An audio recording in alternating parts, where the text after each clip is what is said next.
l'université, il arrive en Europe là-bas, on les ramène, je ne sais pas si il a terminé même la licence, on les ramène, je ne sais pas si en premier graduat ou en deuxième graduat, parce que on connaît que le niveau d'études ici, ça ne vaut absolument rien. Donc tout ça, ça doit nous interpeller, ça doit nous préoccuper. Déjà, même dans le naturel, déjà dans le spirituel, ça détruit complètement la moralité des enfants, complètement et totalement. Et même dans le naturel, il n'y a même pas de niveau où on peut même espérer quoi que ce soit chez les enfants. Et c'est pourquoi nous, en tant que chrétiens, nous avons une responsabilité comme des parents à pouvoir penser à l'avenir de nos enfants. Comme je vous ai dit, que quand Dieu a créé l'homme, il lui a dit, la première responsabilité, il lui a montré les enfants. Il lui a dit que l'homme a été créé à l'image de Dieu et Dieu l'a béni pour dire sois fécond, multiplie et remplis la terre. Donc Dieu déjà, il voyait les enfants. Et en tant que parents, nous devons sentir que cette responsabilité est très très importante. Frère Branham dit dans ses rangées du côté de Jésus, il est dit au paragraphe 52, dit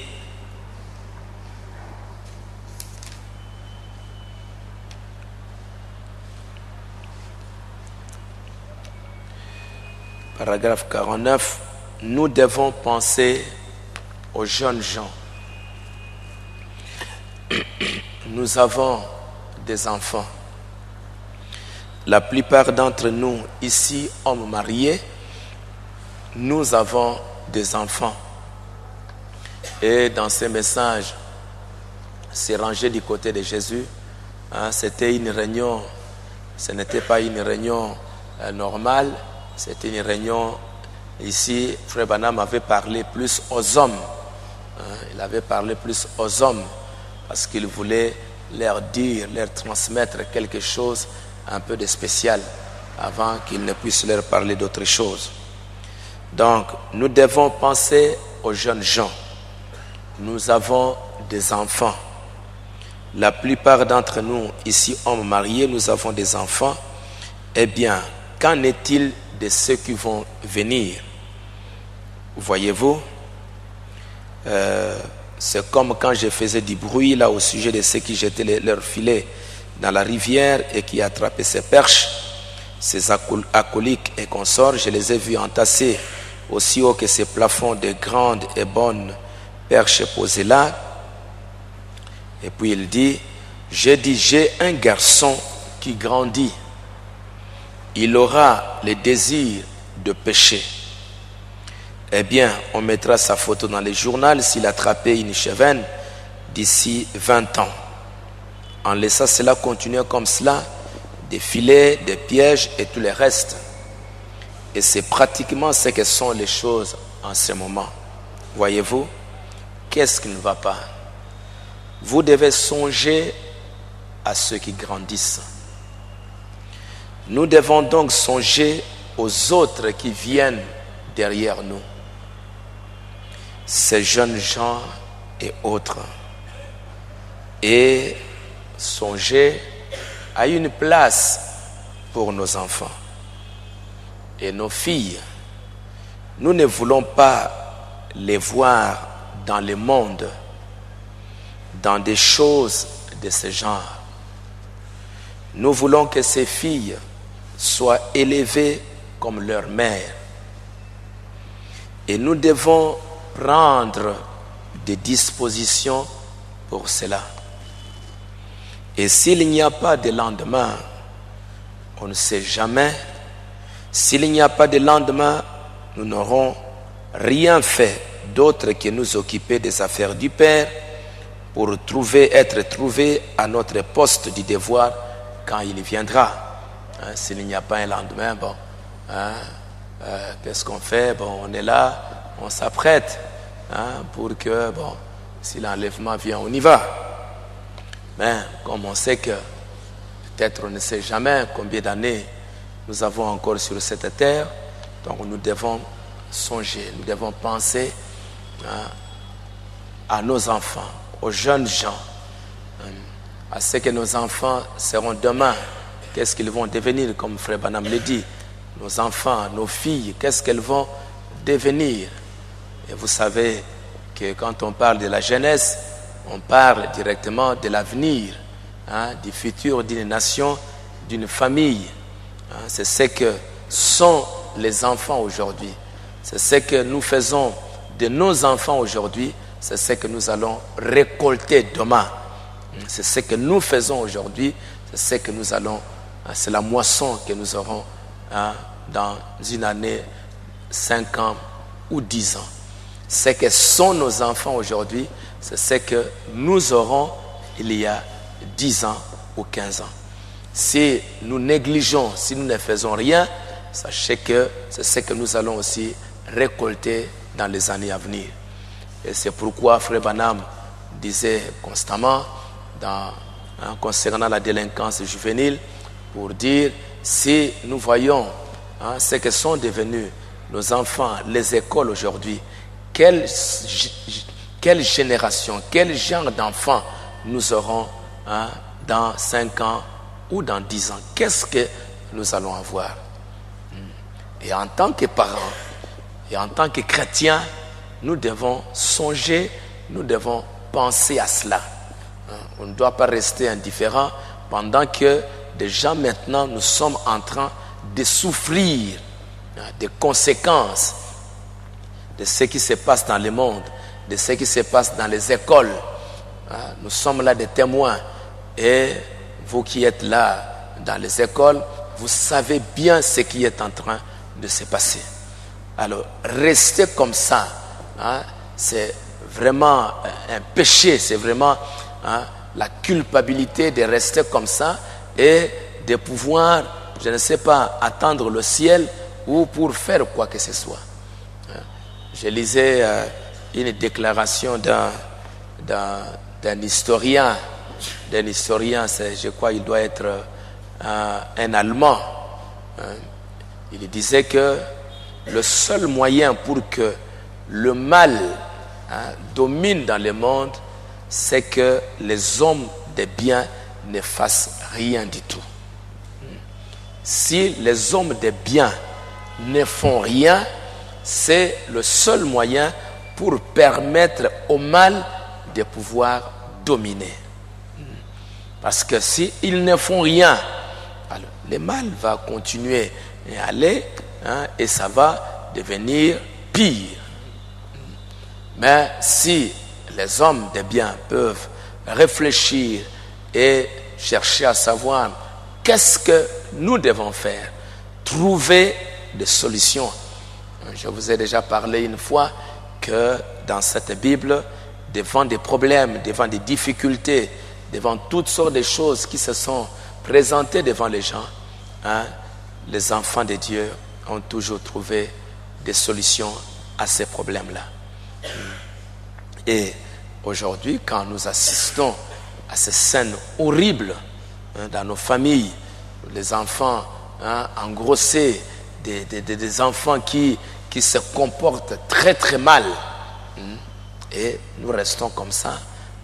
Et j'aimerais vous dire que bien sûr qu'il y a la prière qui est là, mais on ne s'arrête pas simplement à la prière.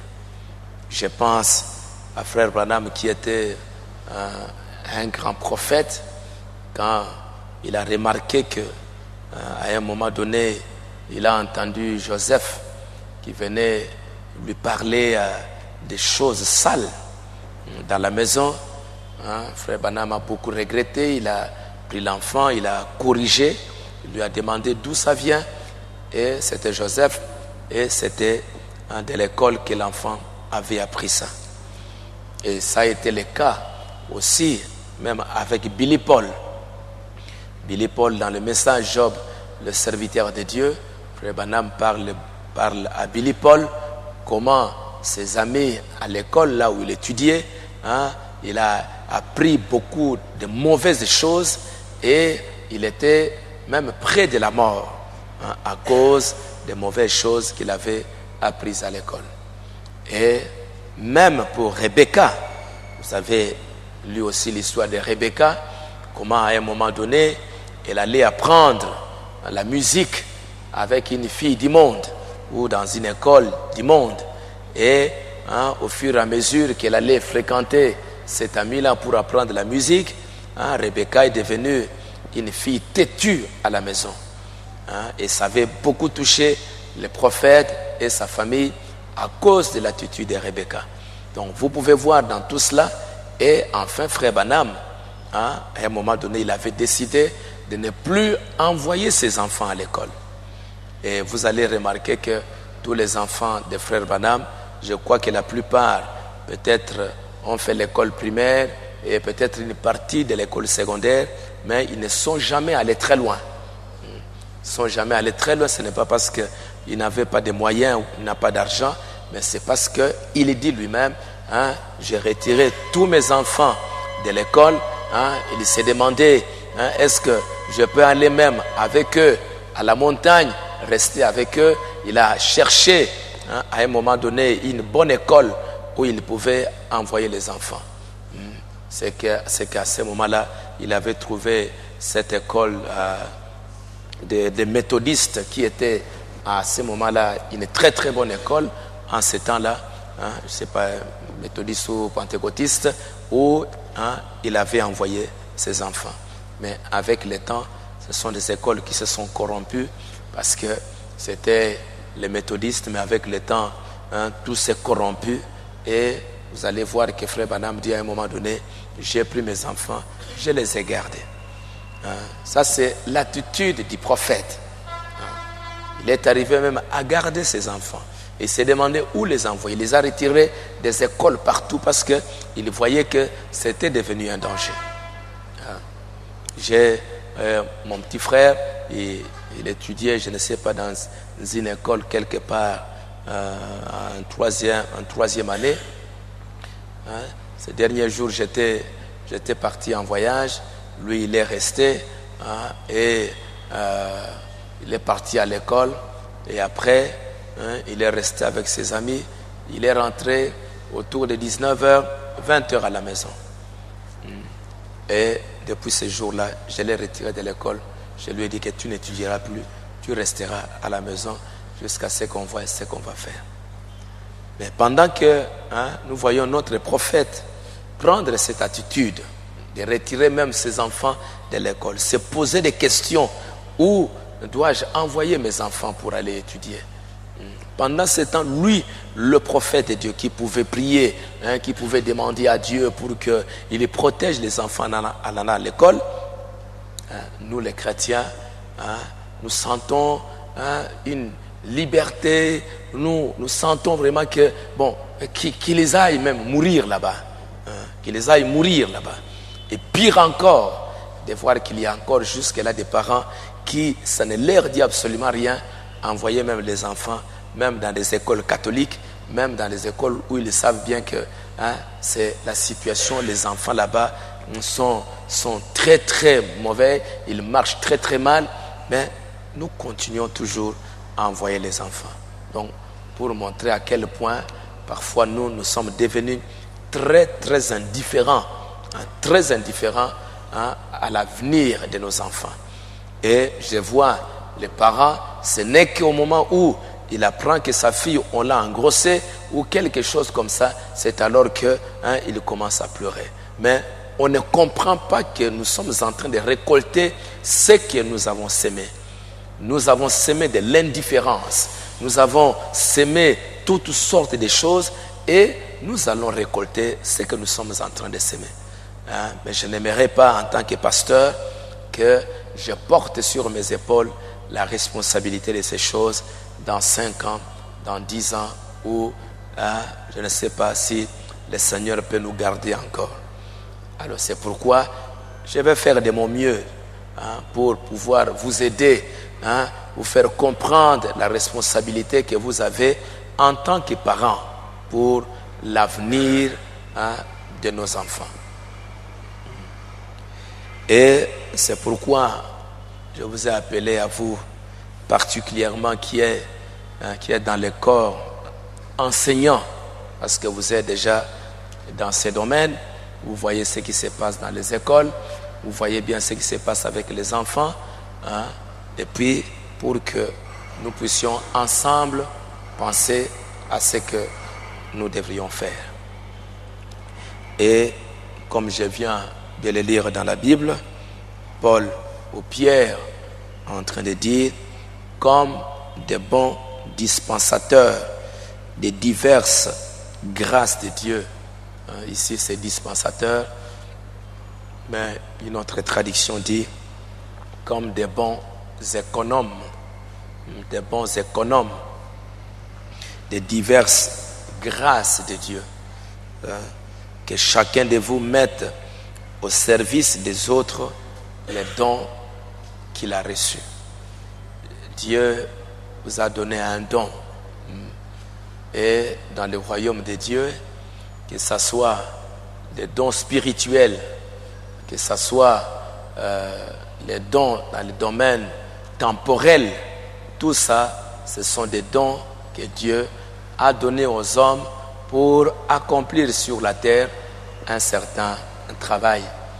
Nous voyons que dans la Bible, quand Moïse a reçu la révélation de construire le tabernacle, la Bible nous dit que Dieu a donné des dons. Si vous pouvez lire ça, peut-être pour rafraîchir votre mémoire, dans Exode au chapitre 30, 31, la Bible nous dit, l'Éternel parla à Moïse et dit, sache que j'ai choisi Bethsalel, fils d'Uri, fils de Our, de la tribu de Juda. Je l'ai rempli de l'Esprit de Dieu, de sagesse, d'intelligence et de savoir pour toutes sortes d'ouvrages. Je l'ai rendu capable de faire des inventions, de travailler l'or, l'argent et les reins. Et voici, je lui ai donné pour aide Oliab, fils d'Aïsamak, de la tribu de Dan. J'ai mis de l'intelligence dans l'esprit de tous ceux qui sont habiles pour qu'ils fassent tout ce que je t'ai ordonné. La tente d'assignation, l'arche du témoignage, et ainsi de suite.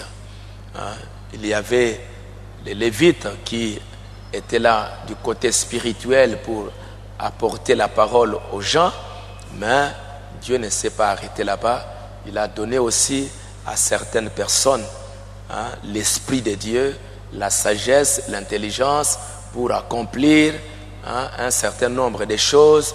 Tout ça, c'est pour l'avancement du royaume de Dieu.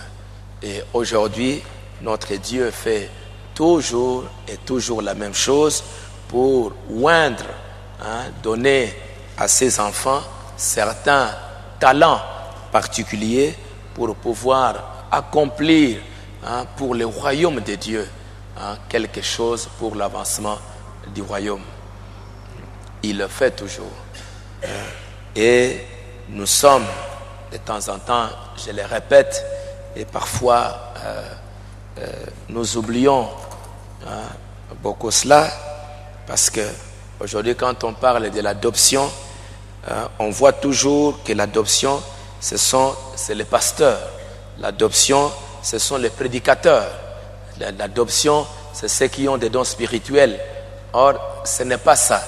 Nous tous ne sommes pas appelés à pouvoir prêcher, nous ne sommes pas appelés à un service spirituel, mais pour l'avancement du royaume, pour que vous soyez assis là, ce n'est pas le pasteur qui a fait ces bancs-là.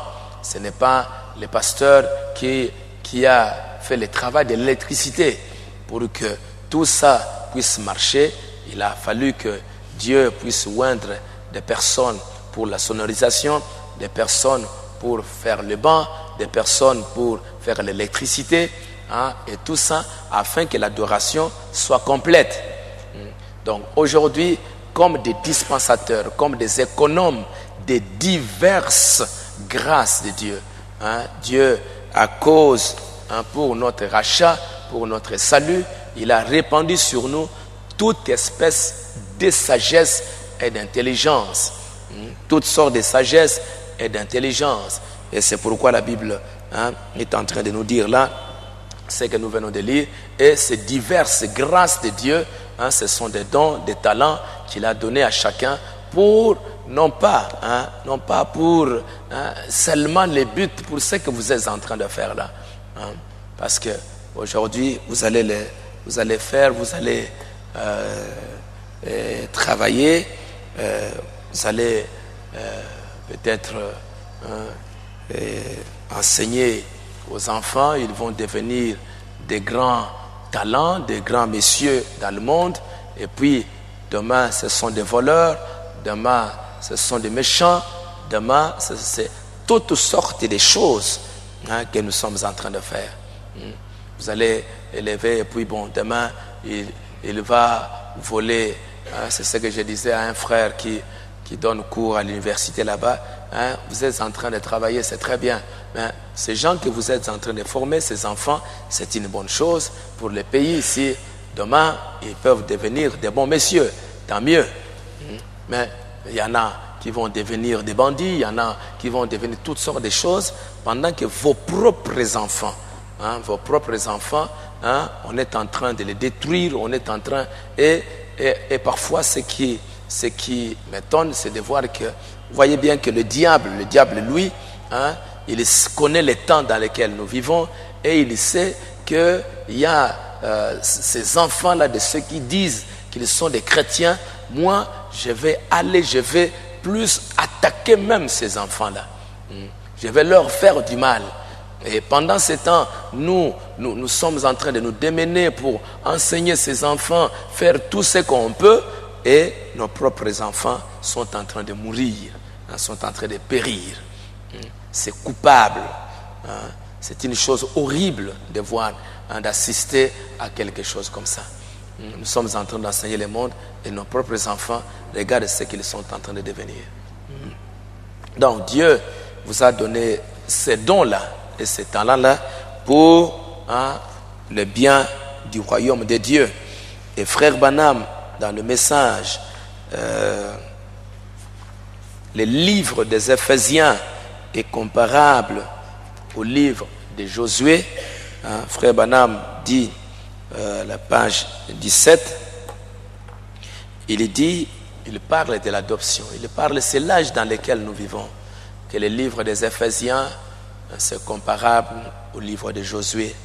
Quand les enfants d'Israël sont sortis de l'Égypte, après, vous voyez bien que dans le désert, il y avait un groupe de gens qui devaient travailler pour l'arche, pour confectionner, pour faire cette arche de l'alliance. Ça, c'était dans le désert. Mais quand ils sont arrivés maintenant dans le pays, chaque tribu devait aller dans sa terre pour produire quelque chose et donner à l'ensemble du peuple ce qu'eux pouvaient produire. Chaque tribu avait un don spécial pour pouvoir apporter aux autres. Et c'est le type de notre temps. Notre temps, c'est le temps de l'adoption. C'est le temps où Dieu est en train de placer ses enfants. Il est en train de déverser une grâce. Et quand on dit « je suis sauvé par la grâce », ce n'est pas simplement pour la vie éternelle.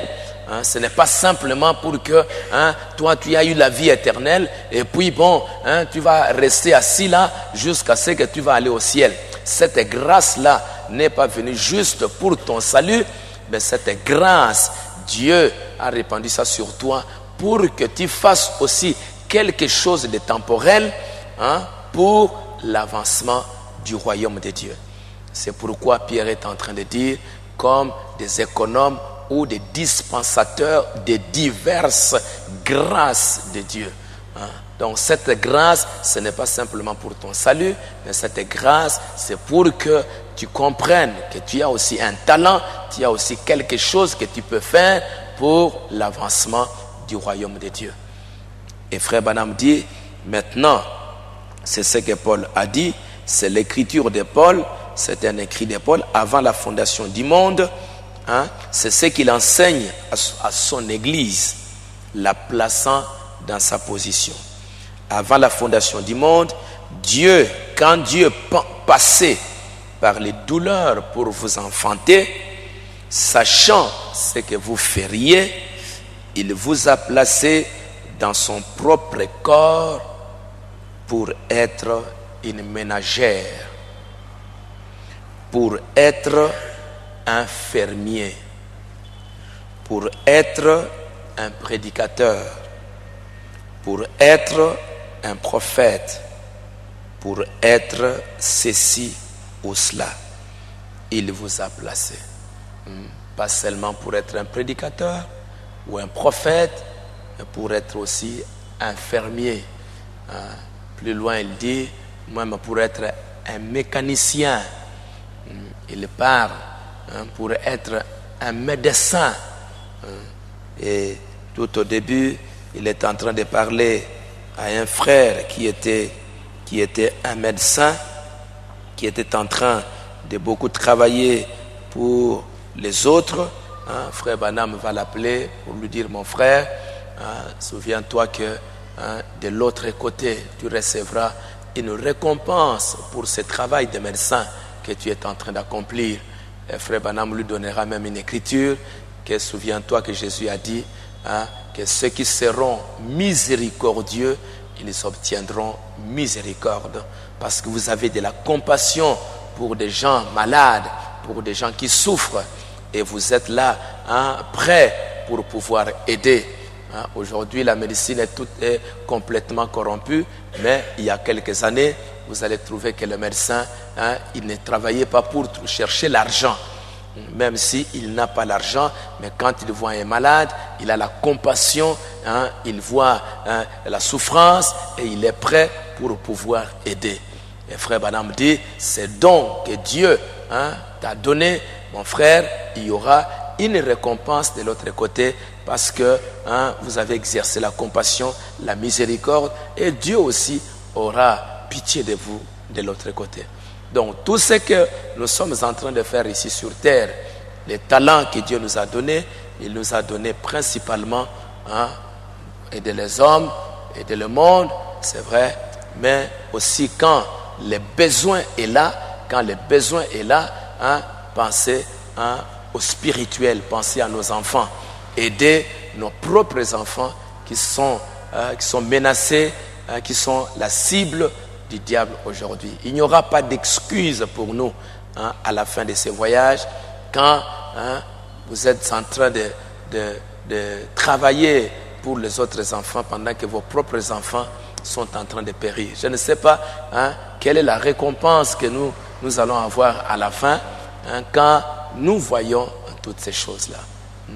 Donc on ne peut pas rester là comme des lâches en train de voir des choses qui arrivent et ne pas penser à faire quelque chose pour le royaume de Dieu. Et je sais que nous avons une très très grande faiblesse. Nous avons une grande faiblesse, nous en tant que Noirs, en tant qu'Africains ou Congolais, nous avons une faiblesse que nous avons, c'est de pouvoir souvent assister, d'assister comme ça à des choses sans pour autant chercher à trouver rapidement des solutions. Hier, j'étais en train de voir nos mamans qui, après le baptême, elles étaient là en train de nettoyer, de laver les habits de baptême. Elles ont travaillé pendant longtemps. Hier soir, j'ai vu elles travailler beaucoup. J'ai pris un peu d'argent pour leur donner, pour manger, et pour payer leur transport. Mais juste comme un peu d'humour, de plaisanterie, j'ai dit, vous travaillez beaucoup, mais aujourd'hui, vous allez trouver que l'homme blanc, il ne va plus rester là avec la main, toujours en train de... mais il a maintenant des machines pour pouvoir faire ce travail-là. Donc, il évolue, il essaye d'évoluer dans un certain domaine. Mais nous, souvent, nous aimons assister là inactifs devant certaines choses, devant des problèmes graves qui arrivent. Parfois, on est là, on est en train d'assister. C'est comme si des gens qui sont liés, qui ne savent pas qu'est-ce qu'il faut faire pour pouvoir apporter des solutions dans des problèmes. Et c'est pourquoi j'ai parlé à quelques frères là en Europe. J'étais en Turquie. En Turquie, j'ai vu comment ce pays, il n'y a pas longtemps que ce pays est devenu très très développé. Vous allez voir bien sûr qu'il y a des pauvres par-ci, par-là, mais c'est un pays où vous allez trouver presque le monde entier arrive là-bas. Des gens qui arrivent de tous côtés pour acheter et ils s'en vont. Et il n'y a pas longtemps que ces pays ont commencé à se développer.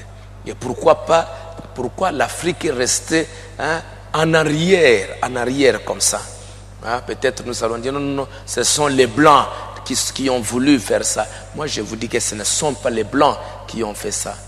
C'est les Blancs ont trouvé en nous une grande faiblesse. Une grande faiblesse que nous sommes là, il y a des problèmes, nous sommes là juste pour nous combattre les uns et les autres. Un jour, j'étais en train d'écouter, d'entendre l'histoire du Congo au temps de Lumumba, quand on a eu, avant qu'on puisse avoir l'indépendance.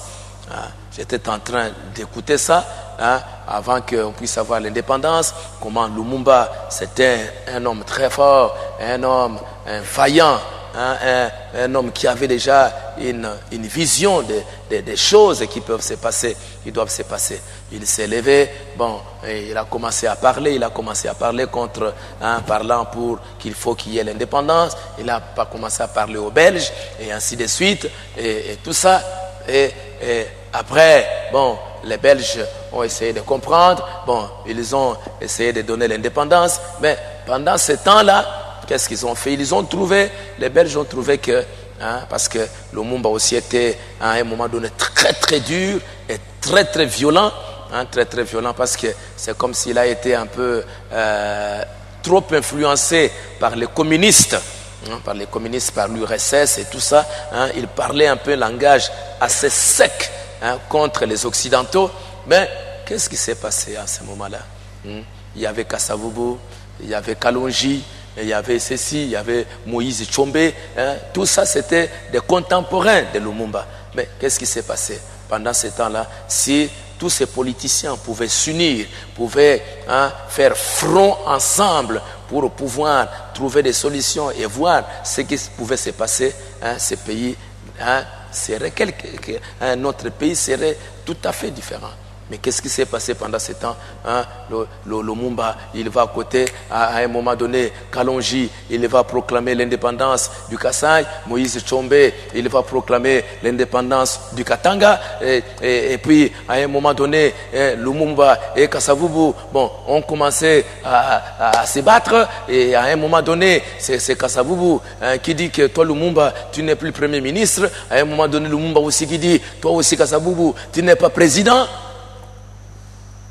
Et les Belges étaient là, tout au milieu, en dansant au milieu, en voyant les Congolais qui ne se retrouvent pas, qui ne savent pas ce qu'ils sont là. On va les tromper ici, on va les tromper là-bas, on va les tromper là-bas, on va les tromper là-bas. Et à un moment donné, je ne sais pas, c'est Mobutu, il était colonel, il était chef de l'armée, et à un moment donné, je crois que c'est Lumumba qui va dire, donc toi Mobutu, comme entre moi et Kasavubu et les autres, ça ne marchait pas, je te cède, que toi-même, tu puisses même prendre, que tu puisses prendre même le pouvoir, que tu fasses quelque chose, que tu sois un général, des choses comme ça. Et voilà comment Mobutu a commencé à devenir un grand homme, et à un moment donné, il a même fait le coup d'État parce qu'il trouvait Kasavubu là-bas, Lumumba là-bas, Kalonji là-bas, Moïse Tshombe là-bas. Donc tout un pays en scission, divisé complètement. Et c'était bien sûr les Blancs. Les Blancs, il a ses intérêts. il a ses intérêts et il doit profiter quand il voit que les gens, ils sont là, ils ne comprennent absolument rien, alors il profite pour faire le mal. Et c'est comme ça dans la plupart des pays africains. Vous voyez partout, ce sont toujours des guerres, ce sont toujours des combats, et l'homme blanc, il profite parce qu'il trouve que ces gens ne comprennent pas, ils ne savent pas ce qu'ils doivent faire. Alors profitons-en pour les piller, les tromper et faire tout ce qu'on peut. Mais si les Blancs pouvaient avoir affaire à des hommes qui pouvaient être intelligents, s'unir, travailler ensemble, le seul intérêt, c'était pour l'intérêt de notre nation, c'est pour l'avancement de notre nation. On se met ensemble. Si à ce moment-là, Lumumba, Kasavubu et tous ces grands messieurs, ils pouvaient se mettre ensemble, nous restons ensemble, nous allons marcher ensemble. Mais ces pays seraient autrement. Et voilà aujourd'hui, que même Mobutu il est venu, il est devenu président, après quelques moments, des problèmes ici et là, voilà. Et en ce temps-là, voilà, qu'il y avait les Européens sont venus ici. Ils ont installé, il y avait l'Union minière, il y avait la Gécamine, il y avait, ils ont commencé à installer, il y avait, il y a une usine qui faisait les motos, General Motors, on était en train de monter à Limité ici, Renault, les Renault, il y avait mais c'est un pays qui pouvait aujourd'hui être plus que l'Afrique du Sud. Mais pourquoi on est là? Il ne faut pas accuser les Blancs, parce que ce sont les Blancs qui sont en train de développer l'Asie. Ce sont les Blancs, les mêmes Blancs qui sont partout là-bas. Mais ils profitent, ils voient que nous, l'homme noir, on se laisse embarquer facilement par des sentiments. On est très facilement emporté par des sentiments personnels et égoïstes. Et c'est ce qui fait que quand quelqu'un là-bas, il se pointe là, il va avec toi dans ce sentiment-là égoïste, et puis tu te laisses emporter facilement. Et voilà, aujourd'hui, c'est dans 20 ans que la Chine était un pays pauvre. Mais aujourd'hui, dans 20 ans, quand les Américains venaient de General Motors, quand tous ces gens, Renault et tout ça, c'était parce que ces Blancs-là commençaient à fuir les taxes, les difficultés qui se trouvaient déjà en Europe. Ils voulaient venir ici chercher une main-d'œuvre qui coûte moins cher, et pendant que ils profitent que c'est moins cher, vous aussi vous profitez pour pouvoir apprendre, connaître. Et aujourd'hui, c'est ce que sont devenus les Chinois. Ils sont allés là-bas. Toutes les usines qui étaient en Europe, en Amérique, sont allées en Chine. C'est parce que les Américains, les hommes d'affaires, ils fouillaient les taxes. Et ils trouvaient que c'est trop cher. Ils voulaient gagner beaucoup. Bon, ils sont allés, ils ont installé leurs usines en Chine. Et les Chinois ont accepté qu'ils soient payés avec le peu là. Ils ont accepté, ils ont travaillé dans cette condition-là. Mais au fur et à mesure qu'ils étaient en train de pouvoir travailler, ils commençaient aussi à apprendre le travail. Ils ont accepté de souffrir un peu pour qu'un jour, ils ont appris. Aujourd'hui, c'est devenu l'atelier du monde. L'atelier du monde. Maintenant, ce n'est plus simplement en Chine, c'est en Inde, c'est en Turquie, c'est dans tous ces pays-là. Aujourd'hui même, c'est parti un peu au Brésil. Et tous ces pays-là, il y a quelques années, ils ne pouvaient même pas se comparer au Congo ici. Mais pourquoi on est là aujourd'hui?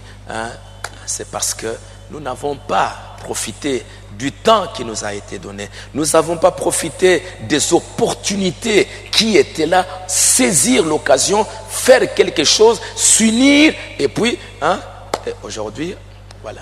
Je ne sais pas si les choses vont marcher. Moi, je n'en sais rien. Peut-être que ça va marcher.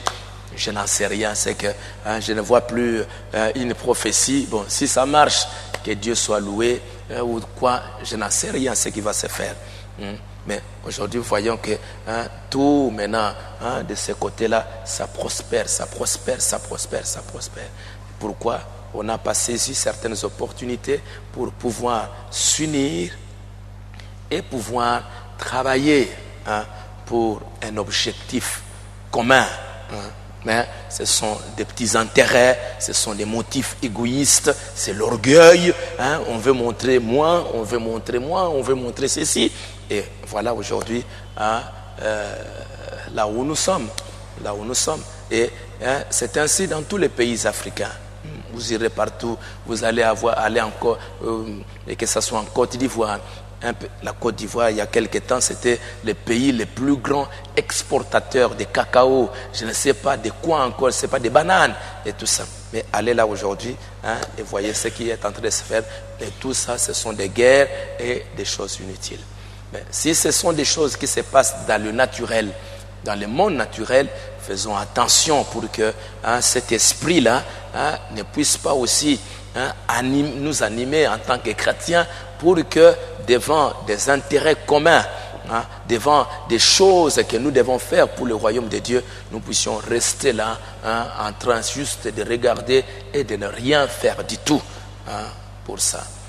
Nous devons agir, nous devons travailler, nous devons faire quelque chose. Dieu nous a sauvés et à côté du salut que Dieu nous a donné, il nous a donné aussi certaines choses que nous devons accomplir dans le royaume de Dieu. Et dans cet âge de l'adoption, ce n'est pas simplement l'adoption pour parler en langue, pour prophétiser, mais c'est aussi l'adoption pour voir avec les talents, la capacité que Dieu m'a donnée, qu'est-ce que je peux faire s'il y a une opportunité, s'il y a un besoin, s'il y a quelque chose qui doit être fait, que j'utilise mon don pour pouvoir faire avancer le royaume de Dieu. Parce que Dieu a placé en vous un pouvoir créateur, un pouvoir créateur, un pouvoir de pouvoir créer quelque chose, de pouvoir faire avancer quelque chose. Dieu l'a placé dans l'homme, Dieu l'a placé dans les chrétiens, dans les croyants. Et aujourd'hui, je vois un peu plus aux États-Unis, il y a beaucoup de parents qui n'envoient plus leurs enfants dans les écoles. Mais nous sommes là. Est-ce qu'on va rester comme ça pour pouvoir regarder? Parfois, on était en train de penser qu'avoir une école, c'était une dénomination. Vous savez, quand on a commencé les messages, même appeler quelqu'un pasteur. Si vous appelez quelqu'un pasteur, on pensait que c'était une dénomination. On pensait qu'appeler quelqu'un pasteur, c'était une dénomination. Non, et pas un bisou de Benganaga, frère. Et pas un bisou, pasteur, basalité, banine, basalité. Mais tout ça, c'était des conceptions. À un moment donné, on avait pensé qu'avoir les papiers de l'État, c'était une dénomination. Non, nous, on n'a pas de papiers de l'État parce qu'avoir les papiers de l'État, c'est une dénomination. Et ce sont des choses avec le temps. J'ai dû que ça soit à Rigini là-bas pour qu'il puisse arriver à être reconnu par l'État. À être reconnu par l'État. Avant que frère Franck en Allemagne vienne ici pour pouvoir donner ses documents, il a fallu que je puisse expliquer aux anciens ici que le papier de l'État, ce n'est pas ça, une dénomination. J'ai lu pourquoi nous ne sommes pas une dénomination en ce temps-là. Frère Branham dit, nous ne sommes pas une dénomination, mais nous sommes une organisation enregistrée auprès de l'État. Quand j'ai lu ça, ça résolut beaucoup de problèmes. Et c'est à ce moment-là que frère Franck a donné les papiers. Avant qu'il y ait des divisions, il a donné des papiers. Et il y en a beaucoup qui commençaient à fonctionner à ces papiers. À Rigini là-bas, il a fallu que j'explique à tous ces anciens que voilà, c'est comme ça, que c'est comme ça. Et le statut, le premier statut pour fonctionner, c'était moi qui avais érigé ces statuts-là pour voir comment, en comparant avec ce que frère Branham était en train de faire, montrer comment les choses devaient marcher. Et pourquoi? C'est parce que tout ça, on pensait toujours, voilà une dénomination, alors que c'était l'ignorance. Et aujourd'hui, on pensait que non, avoir une école, c'était une dénomination. Or, il n'en est rien de tout cela. Frère Branham, il était un prophète, et en tant qu'un prophète, il n'est pas venu pour faire des choses comme ça. Lui, il est un prophète, il est au-delà du système du système même d'une église. Il était un prophète. Mais c'est nous, en tant que pasteurs, il avait les désirs, il voulait voir ceci se faire, il pouvait voir ceci se faire. Mais nous, voyant les besoins, voyant l'urgence, voyant ce qui se passe, nous voyons les messages, son désir, et ce qu'il voulait, ce qu'il attendait. Aujourd'hui, le besoin est là, l'urgence est là. On est obligé de pouvoir faire quelque chose pour pouvoir protéger nos enfants. Amram n'a pas juste prié pour que Dieu garde l'enfant. Dieu pouvait bien garder l'enfant, mais il devait aussi faire quelque chose. Alors c'est pourquoi j'avais voulu attirer votre attention. On a commencé, c'est à cause de cela qu'on a pu commencer cette école. C'est un projet qui avait commencé, ça fait déjà plusieurs années. C'est pas 4 ans ou 5 ans. On avait commencé ce projet-là. On avait parlé. Bon, mais ça traînait un peu, ainsi de suite, pour plusieurs raisons. Mais cette année, je me suis dit, avec tout ce que j'étais en train de voir, les enfants et tout, je me suis dit, il faut obligatoirement commencer quelque chose. Je n'aimerais pas un jour porter cette lourde responsabilité de n'avoir rien fait pour l'avenir des enfants. C'est pourquoi il y avait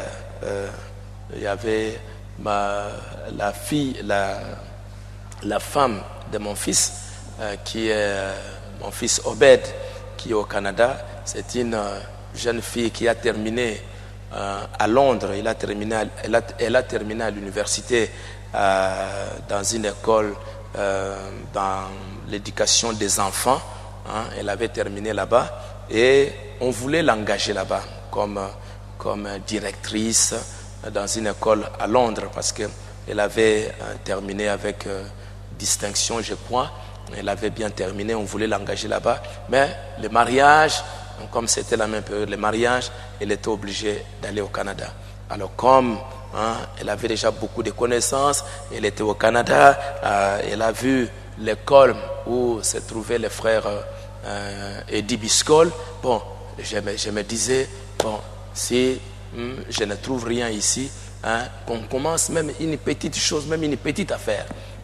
Je vais lui demander qu'elle vienne et avec la connaissance, avec tout ce qu'elle a, qu'on commence au moins quelque chose si ici on n'arrive pas à trouver quelqu'un. Alors pendant que j'étais en train de penser à cela, je lui avais dit que tu iras en Israël pour voir, pour étudier, pour voir ce qui se passe. Pendant j'étais très soucié de voir ce qui devait se faire. C'est alors que j'ai vu aussi au même moment quelques frères qui étaient toujours dans les vieux projets. Ils étaient dans l'ancienne équipe. Bon, venir pasteur, voilà, nous voulons, si c'est possible, recommencer notre projet et tout ça. Bon, c'est comme ça que je me suis dit, cette fois-ci, on doit faire quelque chose. Je sais que j'aurai des critiques, j'aurai toutes sortes de choses. Bon, l'homme, il est tel qu'il est. Je m'en fous de tout ça. Mais pour le salut de ses enfants, pour l'avenir de ses enfants, on doit commencer quelque chose. Et c'est comme ça, on est là. Comme je l'ai dit, c'est juste une année préparatoire. C'est une année, on n'a pas tout ce qu'il faut. Tout ce qu'il faut, on n'en a pas encore. Mais au moins, j'ai donné une certaine ligne de conduite pour que on fasse ceci avec la connaissance que les frères ont déjà. Bon, voilà, qu'on puisse au moins aller dans quelque chose. Donc maintenant, on a déjà commencé avec quelques classes. Je n'ai pas voulu qu'au début, qu'on ait un grand nombre d'enfants parce que c'est la première année, c'est une année expérimentale. Parce que même si on a été dans les écoles publiques ou dans les écoles du monde, ce n'est pas le même programme, ce n'est pas la même vision que nous allons avoir ici.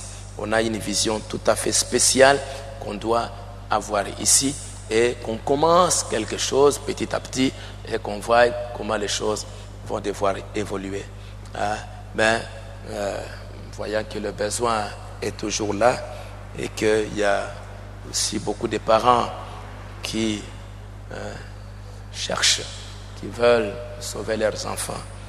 Pourquoi j'avais pensé, ça fait longtemps que j'avais déjà pensé à cela, pour inviter les autres frères qui sont aussi dans les domaines, pour que vous puissiez aussi aller réfléchir sur ça. Ne restez pas comme ça. Nous allons être jugés si nous restons comme ça. Voir qu'est-ce que vous devez faire.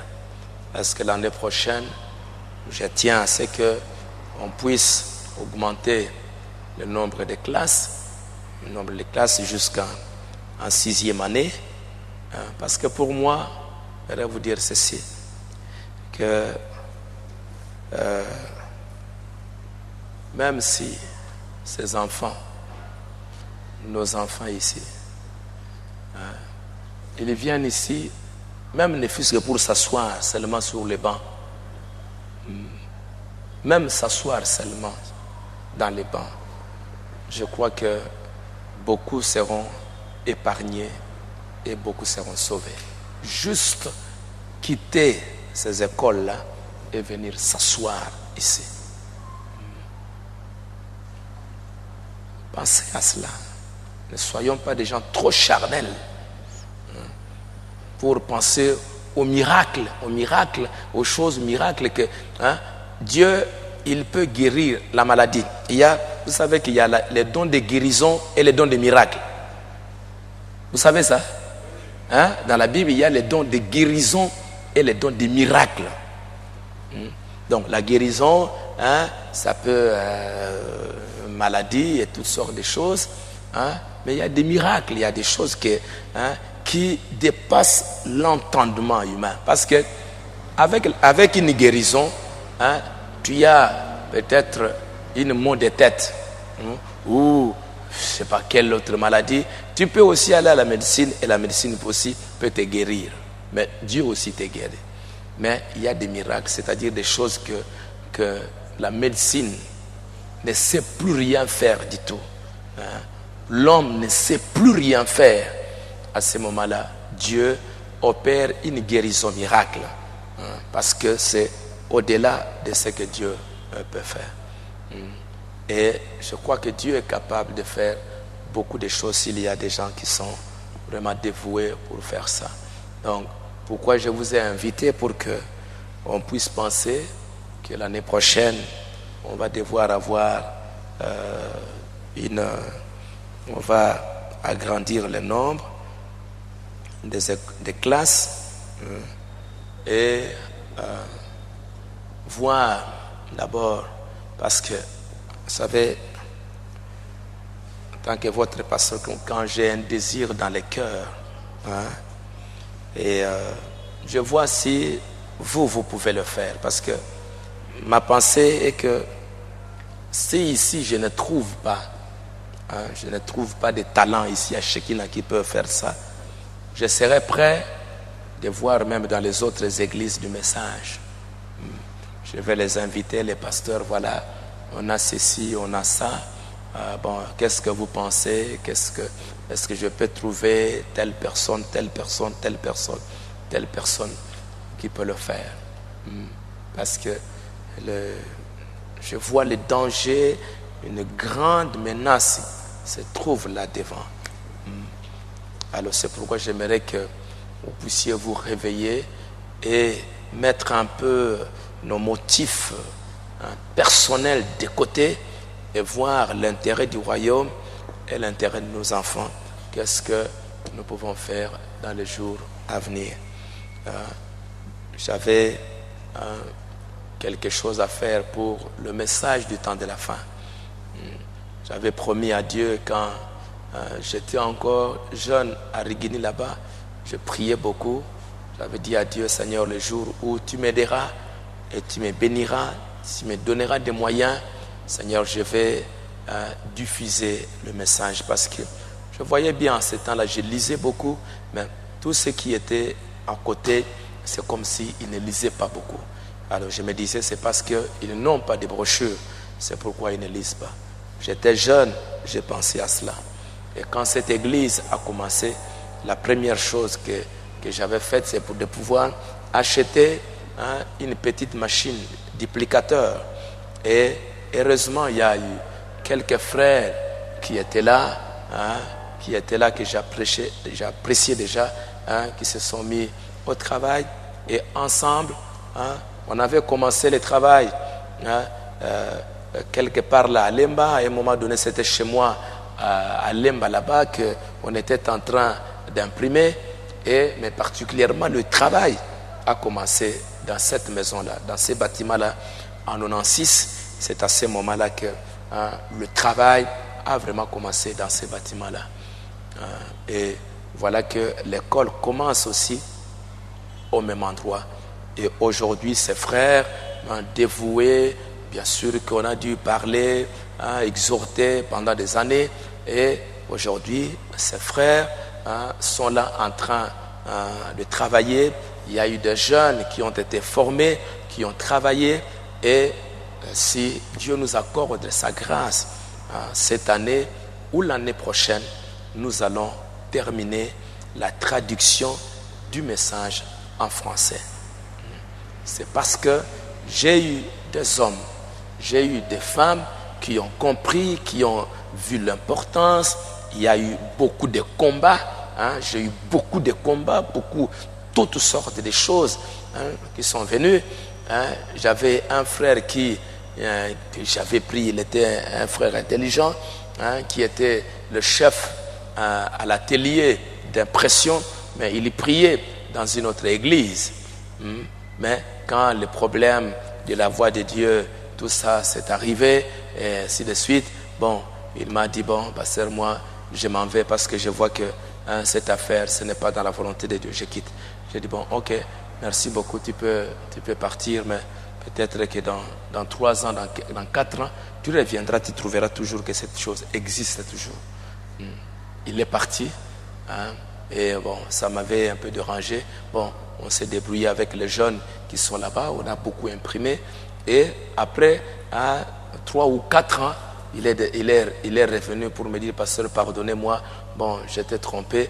Et après cela, c'est lui, même après qu'il soit parti, c'est lui qui a formé encore d'autres jeunes qui sont en train de travailler là-bas. Des combats sont arrivés, mais le Seigneur nous a aidés. Et si c'est la volonté de Dieu, cette année, nous allons terminer le travail. Et je pense que je peux encore avoir un autre groupe de frères. Ça, c'est une chose cruciale, la diffusion du message. Et aussi, l'éducation de nos enfants, c'est une chose extrêmement importante pour d'abord notre propre famille, parce que vos enfants, qu'est-ce qu'ils vont de même si ils terminent avec un diplôme de grade de licencié, qu'est-ce qu'il va devenir moralement si dans sa tête il n'y a pas la morale, si dans sa tête il n'y a pas la parole de Dieu? Qu'est-ce qu'il va devenir? Ce sont des bandits. C'est pourquoi Frère Branham dit on aura de grands docteurs, de grands titres, mais ce sont des hippies, ce sont des bandits. Et dans quelques temps, nous allons avoir même peur de pouvoir sortir là-dehors. Je les vois, des listes de l'université, ils sortent là, en droit, je ne sais pas, avec des camions au-dessus, et toutes ces affaires. Donc nous devons penser à cela. Si Dieu a fait pour chacune publication, je suis sûr qu'il est encore capable de pouvoir donner, comme ça a déjà commencé, quelques frères qui peuvent aussi, pour qu'un jour, je ne sais pas comment ça va devenir, ça va arriver. Chacune publication a commencé chez moi à la maison là-bas, on a imprimé, on a quitté, on est allé à Massina. À Massina, on a travaillé un peu, on est venu ici, on a travaillé je ne sais pas combien d'années, et voilà qu'aujourd'hui, on est là où on est. Il n'y a personne qui pensait que cette œuvre pouvait devenir une si grande œuvre. Mais voilà que la grâce de Dieu a fait que on soit là avec des bons frères qui sont vraiment, je vous dis, dévoués et qui travaillent. Et par la grâce de Dieu, nous allons terminer le travail. Et si on peut encore avoir des frères, des sœurs qui, pour vos enfants, pour l'avenir de l'Église, pour le corps du Christ.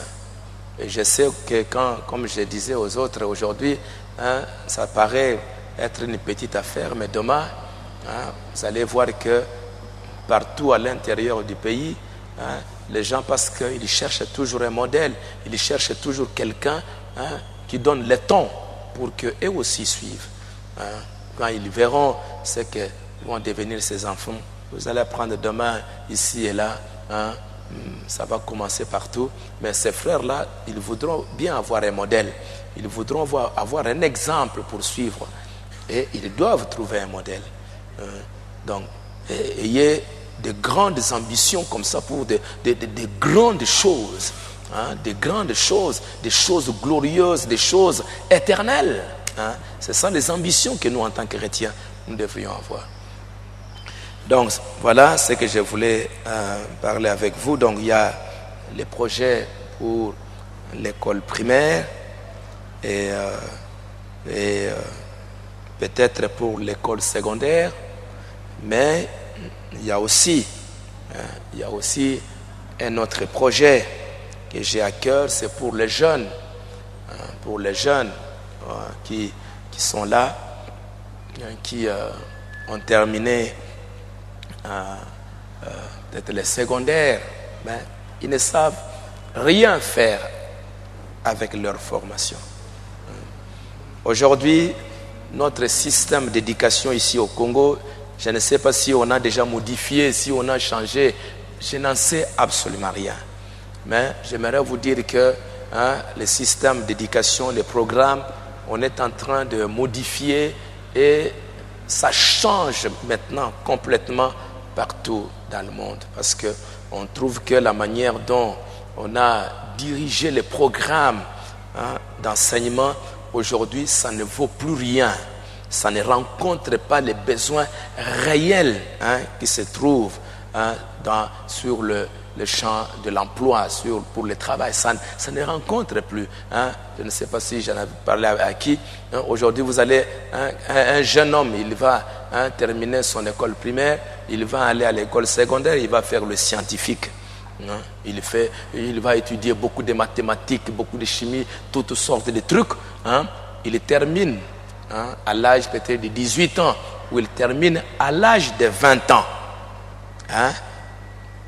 Qu'est-ce qu'il va faire, ces garçons-là? Il termine en scientifique ou bien biochimie. Il est capable, rien, zéro. Il est obligé d'aller au moins à l'université, faire l'université, ou bien, je ne sais pas, aller en polytechnique, ou aller, je ne sais pas, dans les sciences, pour que quand il va terminer l'université, alors à ce moment-là, il peut trouver de l'emploi quelque part. Or, aujourd'hui, les études supérieures au niveau de l'université, dans le monde entier, ça commence à devenir difficile pour trouver du travail. Très difficile. En Allemagne, là-bas, je connais que en Allemagne, il y a encore des chômeurs. Et on vous parle des chômeurs partout dans le monde. Et vous allez trouver que parmi ces chômeurs, c'est parfois beaucoup de cadres universitaires qui terminent. Et vous allez voir qu'il y en a qui ont terminé l'université et ils demandent du travail. On leur demande, bon, tu demandes combien pour ton salaire? Tu veux qu'on donne combien? L'autre dit 1000 euros. L'autre 1500 euros. Bon, l'autre il regarde, je mets 800. L'autre il met 500. Et vous allez voir que la société va prendre celui-là qui a proposé 500 euros. Et c'est plein de chômeurs. Un garçon qui étudie, il a 18 ans, il a peut-être 20 ans. et à l'âge de 20 ans, c'est déjà un grand garçon et tout ça. Donc, il ne peut rien faire dans la vie. Et s'il ne peut rien faire, il va aller en Angola chercher les diamants, il va aller je ne sais pas où, parce qu'il ne sait rien faire. Et ça, ce n'est pas l'enseignement, ça, ce n'est pas une éducation, ça. Ça, c'est parce qu'à l'université, d'abord, l'université a été créée vers les années 1500. Ça a commencé à être créé, à ce moment-là, c'était les universités. Et les universités ont été créées et ça garde toujours, presque même aspect jusqu'aujourd'hui. Ça a été plus créé pour les nobles, les gens qui ont beaucoup d'argent. Et c'est pourquoi en ce temps-là, même pour entrer à l'université, il fallait beaucoup d'argent parce que les gens qui avaient beaucoup d'argent, ils voulaient plus former leurs enfants. Et jusqu'aujourd'hui, je crois que le Congo, ou je ne sais pas, peut être l'un des pays où l'enseignement supérieur coûte le moins cher. Mais partout, ça coûte très très cher pour aller à l'université. Et même aujourd'hui, quand on termine, qu'est-ce qu'on peut faire? Or, on doit aujourd'hui essayer de pouvoir aider les jeunes, orienter leurs études vers l'emploi, vers le travail. Le travail.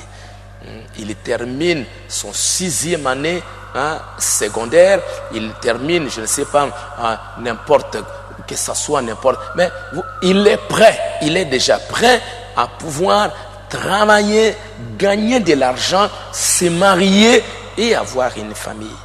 S'il est capable de pouvoir aller à l'université, tant mieux, il peut aller à l'université, mais ce n'est pas pour tout le monde d'aller à l'université. Et d'abord, l'université, pour la plupart du temps, ça a été fait pour les cadres qui doivent diriger normalement le pays, les dirigeants et tout ça. C'était un peu plus ça, cette pensée-là.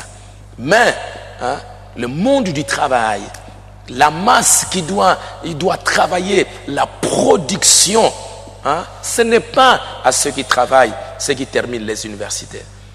Ce sont ceux-là qui terminent l'école secondaire, qui sont là dans les ateliers, qui sont là dans les usines, qui sont des mécaniciens, qui sont des techniciens, et tout ça pour produire. Mais les ingénieurs sont plus dans des bureaux d'études. Mais pour le travail et tout ça, c'est cette masse-là qui doit travailler. Que ce soit aujourd'hui aux États-Unis, un peu partout. Pourquoi l'économie est en train de tomber? C'est parce qu'il y a des ingénieurs, mais le travail, la production d'un pays est allé en Chine. Tout ça, c'est allé en Chine. Et ceux qui font le travail en Chine, ce ne sont pas des ingénieurs. Ce sont des gens, des hommes qui ont peut-être appris à terminer l'école secondaire, qui sont dans tous les ateliers en Chine, que ce soit en Turquie et partout. Et l'économie américaine, européenne, tout c'est en train de tomber. C'est parce qu'il n'y a plus de production, il n'y a plus personne. Tous ça sont devenus des chômeurs. Et aujourd'hui, quand je regarde tous ces jeunes qui sont là nombreux, quand je vois dans l'église qui sont là nombreux, il a terminé, je ne sais pas. Bon, en plus, il n'y a pas du travail. Et avec ça, il y a toujours moyen de pouvoir penser aussi comment les encadrer pour qu'ils puissent avoir du travail. Il y a quelques années, je disais à Diapa, je disais aux frères qui sont des ajusteurs ici, prenez vos enfants, essayez de les former. C'est pourquoi j'ai envoyé beaucoup de jeunes gens à l'UNPP. Mais ça ne suffit pas de les envoyer à l'UNPP. Il faut qu'ils soient encadrés pour faire le travail. J'avais demandé aux frères qui sont un peu adultes, qui ont déjà les maîtrises du travail, la maîtrise du travail. Je leur ai dit, bon, il y a moyen de pouvoir encadrer, je suis prêt à pouvoir vous donner un peu d'argent, vous achetez des matériaux, vous achetez des barres de fer, vous achetez des profilés, vous commencez à fabriquer les fenêtres, vous commencez à fabriquer ceci. Ces enfants, ces jeunes gens qui sont là, ils vont apprendre le travail, ils vont maîtriser, et puis ils vont se marier, ils vont avoir des enfants. Et voilà ce qu'un homme doit faire sur cette terre. Tu as des enfants, non pas simplement les préparer, non pas simplement tes propres enfants, mais préparer une génération, préparer d'autres personnes à pouvoir être utiles dans la vie. Ben, parfois, c'est difficile, 2 ou 3 se mettent ensemble, ils ne savent pas s'entendre, ils ne savent pas ceci. Bon, ça crée des problèmes et voilà. On est en train de souffrir jusqu'à aujourd'hui. Il y a quelques années, en 1992, 1993, il y avait une grande crise ici. J'ai appelé les frères qui sont des économistes, qui sont des comptables. Je les ai appelés, je leur ai dit, frère, je souffre ici. Il y a des mamans qui sont là, qui souffrent. Je crois que c'était après comment ça s'appelle? Les pillages. Il y avait toutes ces affaires-là. Il y avait des gens qui souffraient. Je leur ai dit, est-ce qu'il n'y a pas moyen que vous puissiez créer comme une petite coopérative, comme juste un truc là où on peut donner à ces mamans, ce sont des veuves et tout ça, leur donner même $100. Vous leur donnez $100, elles vont aller acheter un carton d'impiodi. Vous leur demandez d'abord s'il y en a qui vendent déjà, elles gagnent combien et tout ça. Et puis après, bon, on leur donne même $100, elles vont acheter un carton d'impiodi. Et puis elles vont vendre, et puis après même donner même $1, même $5. Un petit à petit, et puis après elles vont continuer comme ça. Est-ce qu'il n'y a pas moyen que vous puissiez faire ça? Bon, allez un peu étudier. Ils sont allés, ils ont étudié. On a utilisé encore les mêmes bureaux là-bas. Au-dessus là-bas, les frères étaient là. Il y avait un frère Dongas, je ne sais pas qui encore qui était là, un frère Tani et des frères comme ça.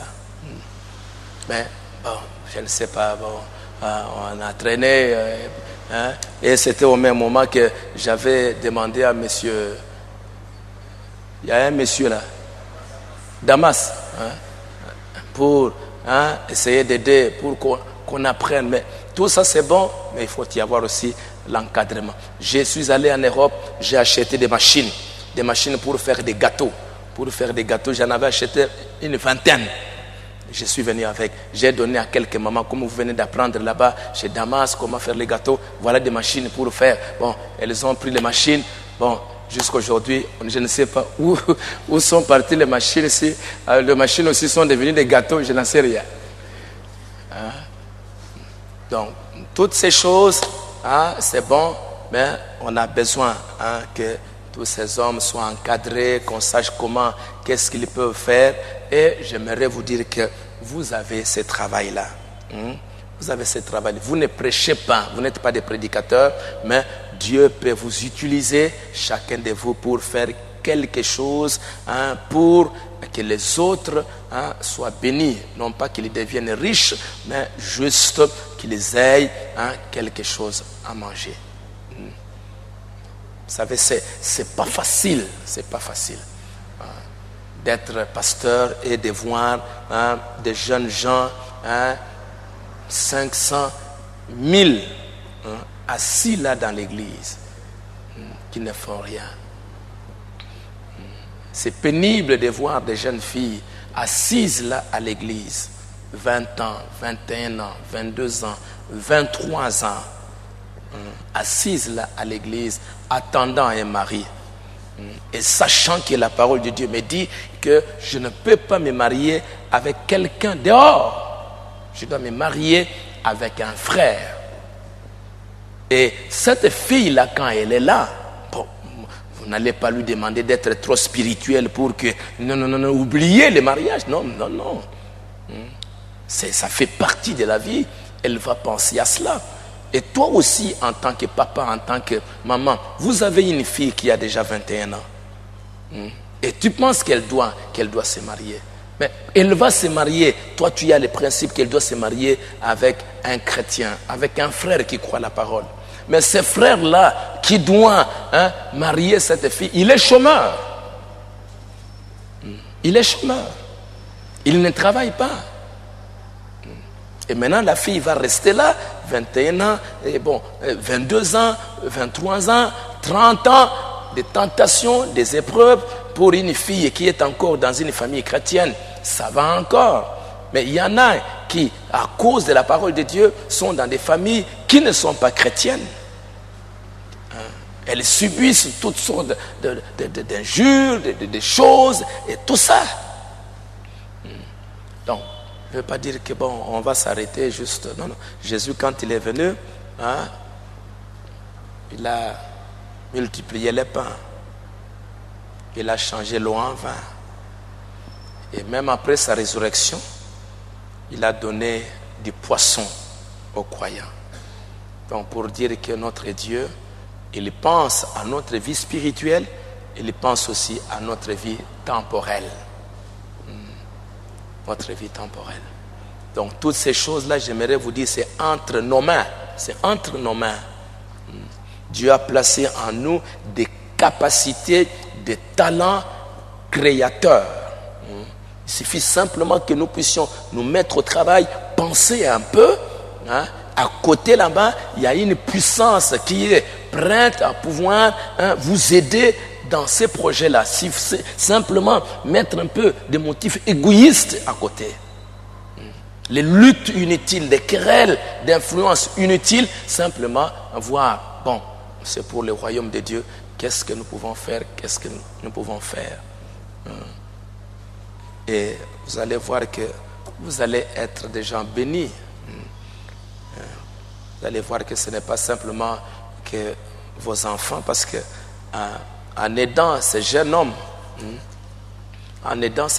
à trouver du travail, demain et après-demain, tu comprendras que tu n'as pas aidé un jeune homme, tu as aidé ta propre fille.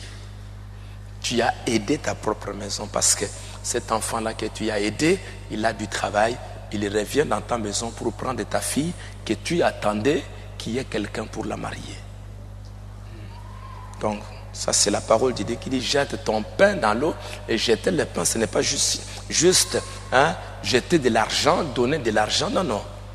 Faire quelque chose de bien, demain, tu vas récolter, tu vas moissonner le bien que tu es en train de faire pour quelqu'un. Donc aujourd'hui, nous avons beaucoup de choses à faire. Beaucoup de choses à faire. D'abord, cette responsabilité dans nos maisons. J'avais voulu que nous entrions dans nos maisons, que nous puissions méditer la parole, pour que nous puissions comprendre, parce que ce serait difficile de vous embarquer dans des histoires que, même si c'est écrit dans la parole, que vous-même, vous ne voyez pas. Maintenant, avec la parole de Dieu, il y a moyen de pouvoir penser aussi qu'est-ce qu'on peut faire pour la vie de ces enfants.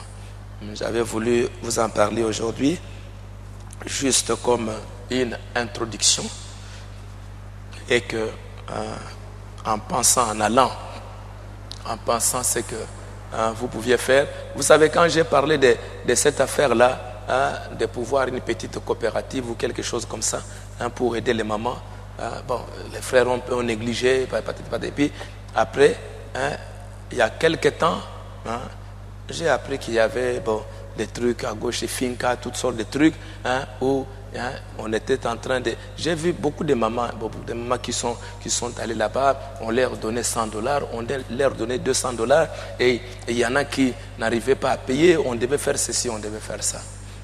J'ai dit, mais ces choses ici, il y a quelques années, on pouvait bien le faire. Et quelqu'un, ce n'est pas sous l'autorité du pasteur, mais 2, 3 frères se mettent ensemble, ils mettent quelque chose en place, une structure en place, allez, et puis bon, ils aident les autres avec honnêteté, correctement, ils font les choses de manière correcte. 2 frères se mettent là-bas, allez, ils créent quelque chose, bon, allez, 3, beaucoup d'autres frères, ils adhèrent pour le travail. 2, 3, 4 frères se mettent là-bas, ils font quelque chose. Et tout ça, c'est pour l'intérêt du royaume de Dieu. Les frères, prenez, faites une petite société avec des barres de fer et tout ça. Engagez les enfants, qu'ils apprennent du travail. Et puis, eux aussi, ils peuvent prospérer. toutes ces choses, c'est un peu difficile, mais j'aimerais que vous puissiez comprendre que nous sommes obligés de pouvoir faire quelque chose pour ces enfants. Une structure, quelque chose que vous devriez faire pour qu'on change un peu, qu'on trouve au moins des enfants qui peuvent grandir correctement, avoir une bonne moralité, être des hommes et des femmes de demain, s'il y a encore du temps. Il y a moyen que 2 ou 3 se mettent ensemble, quelque chose là-bas de propre, de très bien. 2 ou 3 se mettent là-bas, quelque chose de propre. Tout ça, il faut qu'on réveille un peu votre cœur pour pouvoir le faire. Les enfants, on doit bien les préparer comme le prophète est en train de le dire. Alors c'est pourquoi j'avais voulu essayer de réveiller un peu votre esprit pour que vous puissiez penser à ce que vous pouviez faire si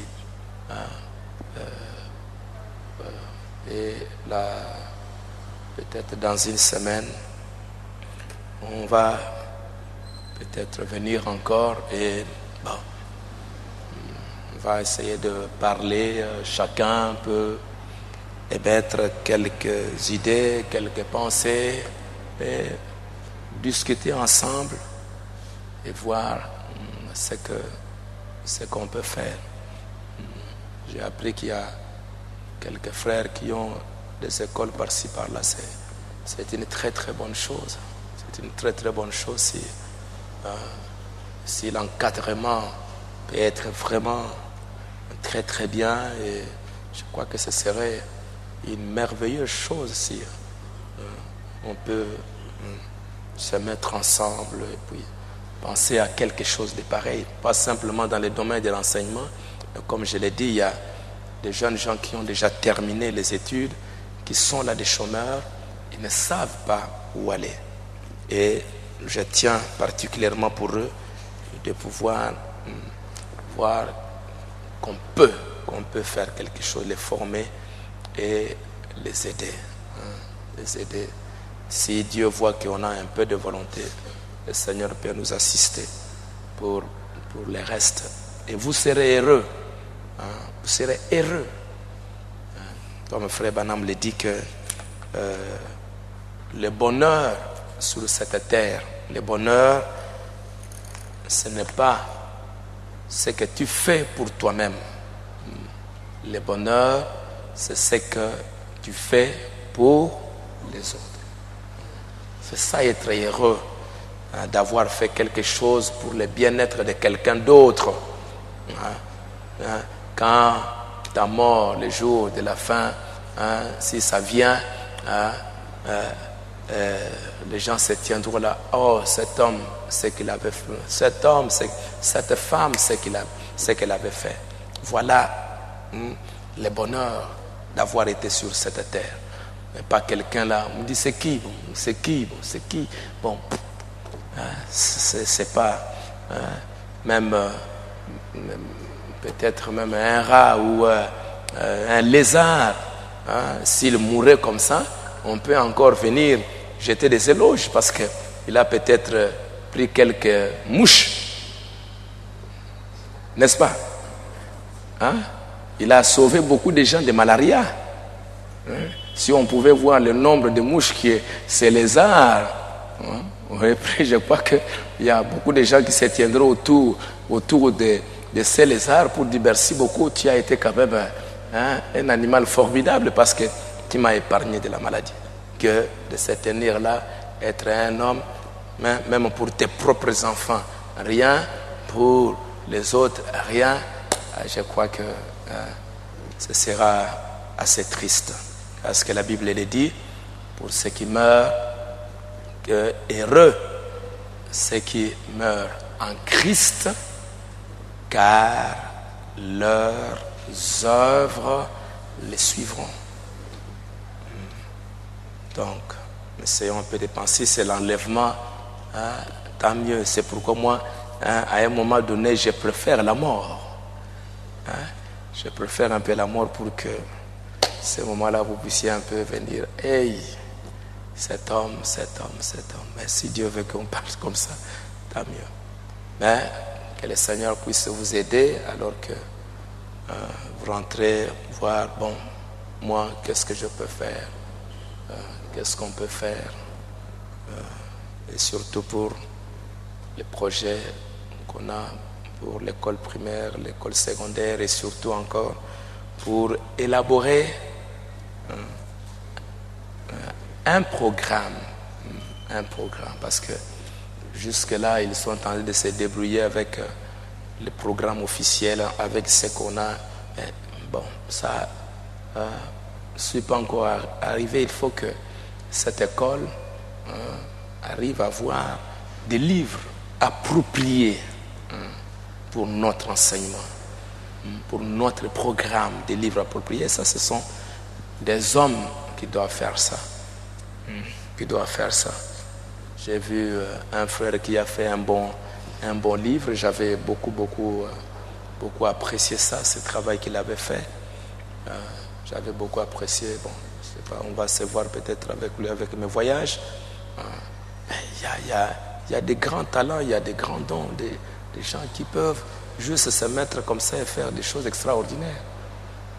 Alors mettez cette grâce, ce don de grâce que Dieu a placé en vous, mettez ça au service de Dieu, au service de vos enfants, pour que vous puissiez, après 5 ans, être content de ce que deviendront vos enfants, parce que vous aviez travaillé là-dessus. J'aimerais que, après 10 ans, que nos enfants disent, nos papas et nos mamans ont fait quelque chose pour nous. Ils nous ont laissé un héritage, ils nous ont laissé un patrimoine.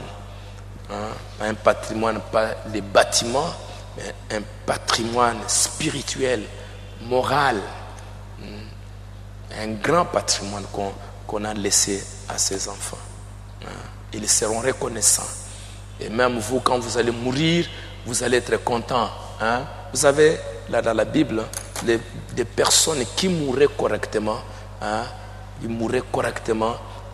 Bible dit, ils sont allés se reposer. Parce que ils sont allés à la mort là, il est en train de penser à ce qu'il a fait pour les autres, il est content de pouvoir partir. Mais si tu n'as rien fait, avant de mourir, tu vas regretter. Tu vas regretter, tu vas dire, mais moi vraiment, je m'en vais. Mais je pouvais faire ceci, je pouvais faire ça, je n'ai rien fait. Oh, bon, je regrette. Et de l'autre côté, le salut, vous avez le salut. Mais la récompense, ce sont les œuvres que vous avez accomplies avec ce salut-là que Dieu vous a donné. La récompense, ce sont les œuvres. C'est ce que vous aviez fait sur cette terre. Alors quand vous auriez déjà fait beaucoup de bonnes choses, les enfants, les gens vont venir, repose, repose-toi en paix. Va te reposer en paix parce que tu as beaucoup travaillé, tu as fait de bonnes choses. Mais aujourd'hui, c'est que son âme repose en paix. Quelqu'un qui a été un bandit, qui a fait souffrir les gens, repose en paix. Non, il ne se repose pas en paix. Il va se reposer dans beaucoup de douleurs parce que déjà, avant de partir, il a regretté. Mais va te reposer en paix, c'est parce que, tu as fait ceci, tu as fait ça, tu as fait ça. Maintenant, va te reposer parce que tu as travaillé et tu as bien travaillé. Donc, un de ces jours, le Seigneur puisse nous dire aussi, bon et fidèle serviteur, va entrer dans la paix, dans le repos, parce que vous avez bien travaillé. Nous tous, nous avons beaucoup de travail. Les pasteurs pour prêcher, les pasteurs pour vous aider dans beaucoup de choses. Et vous aussi, avec le salut que Dieu vous a donné, vous avez aussi un travail à pouvoir faire. La grâce, les talents. Mais voyez, qu'est-ce que vous pouvez faire avec ces talents pour que les autres aussi soient bénis. Donc, je vous remercie beaucoup pour avoir pris un peu de votre temps pour ce soir. J'avais voulu avec vous que nous puissions penser et réfléchir sur ces grands sujets.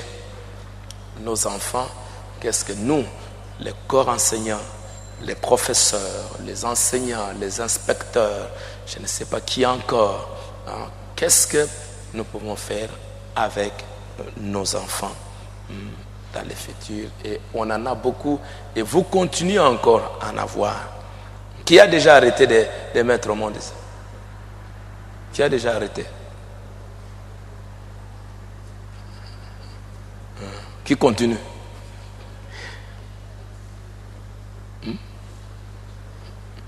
Vous tous, vous n'avez pas levé la main, vous continuez, non? Donc on continue.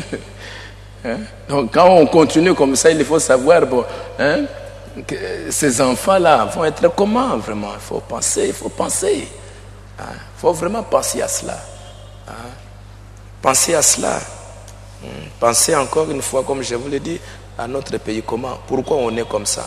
On est comme ça, c'est parce que nos pères n'ont rien fait. Ils se sont battus, ils se sont querellés, ils se sont disputés. Alors, voilà 50 ans après, voilà là où on est. Mais s'ils pouvaient... vous voyez, à un moment donné, j'ai pensé à Mandela. Mandela, il était en prison. Quand on l'a fait sortir de la prison, heureusement, c'était un homme sage. Il a été un homme sage. Quand il sortait là, les Noirs étaient là. Vraiment, c'est la vengeance. Tous les Mindélés, on va les chasser. Tous les Mindélés, on va faire ceci. Et c'est ça ce qui était dans leur tête. Et il a été un homme sage. Il a dit non, non, non, non, non, non. Vous allez périr si vous faites ça. Restez, que les Blancs fassent leur travail et tout ça. Et pendant ce temps, parce que vous êtes encore trop bas. Et ils sont là-bas. Bon, quand vous allez les chasser, mais vous allez vous enterrer. Travaillez, étudiez, apprenez, jusqu'à ce qu'un jour, le jour où vous allez atteindre leur niveau, alors vous pouvez leur dire de partir. Et avec sa sagesse, l'Afrique du Sud est aujourd'hui toujours un grand pays parce qu'on a eu des conducteurs sages qui savaient dans des circonstances comment gérer les événements pour que les choses puissent marcher. C'est pourquoi aujourd'hui, nous avons un avenir devant nous, beaucoup de choses devant nous. Donc, essayons de réfléchir pour savoir qu'est-ce que nous pouvons faire. Et je crois que le Seigneur va nous aider et nous assister. Donc, allons et je crois que dans 2 semaines, je pourrai vous inviter encore, peut-être un samedi matin, un samedi après-midi, où on peut avoir peut-être 3-4 heures, parler, partager et voir qu'est-ce que nous, les parents, les enseignants, qu'est-ce que aussi nous pouvons faire avec la grâce, les talents que Dieu a placés sur nous. Que le Seigneur vous bénisse. Nous allons nous tenir debout.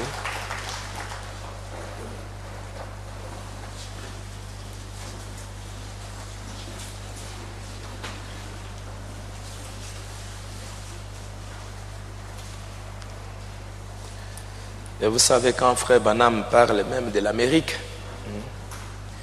l'Amérique aujourd'hui même, bon, même si elle est tombée, mais elle reste une grande puissance économique, militaire, politique dans le monde. Et vous savez pourquoi, Frère Branham dit, c'est parce que nos pères fondateurs ont laissé sur le sol de l'Amérique des fondations très très solides, parce que c'était des hommes en ces temps-là, des hommes pour la plupart spirituels, des hommes qui cherchaient l'intérêt pour leur nation, pour l'avancement de la nation. Ils ont placé des fondations très solides, au point aujourd'hui où l'Amérique, même si elle est envahie par plusieurs nationalités, mais l'Amérique tient un peu, même si spirituellement elle est tombée. Parce qu'il y a eu des gens soucieux, comprenant les choses, les temps, saisissant certaines opportunités, ils ont cherché à placer des fondements. Et aujourd'hui, beaucoup sont en train de se réjouir dans le monde. Soyez aussi des gens qui soient animés, des ambitions pour poser des fondements, laissez vos empreintes sur les sables du temps. Pour que demain, vos enfants, ils n'aient pas beaucoup de travail à faire, qu'ils puissent trouver ces empreintes sur les sables du temps et qu'eux aussi puissent marcher là-dedans. C'est le but que Dieu nous a donné en tant que parents. Pas se promener comme des petits messieurs qui ne savent pas qu'est-ce qu'ils sont, juste, non, ça ce n'est pas une vie. Mais laissez des fondements. Laissez quelque chose pour que quelqu'un d'autre puisse suivre. C'est ça notre but pour lequel Dieu nous a placés sur la terre. Grâce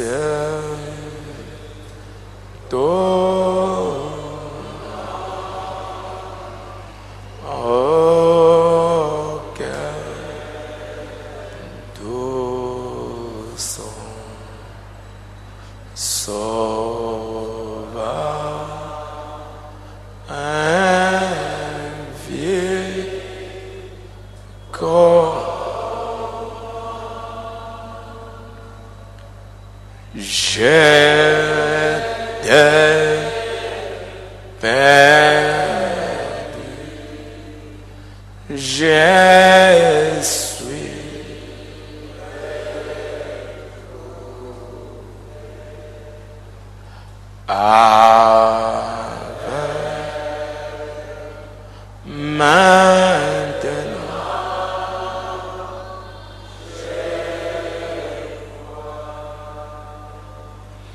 c'est ma Seigneur, la crainte est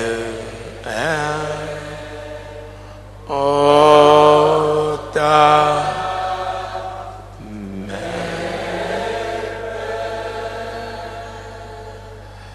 Quand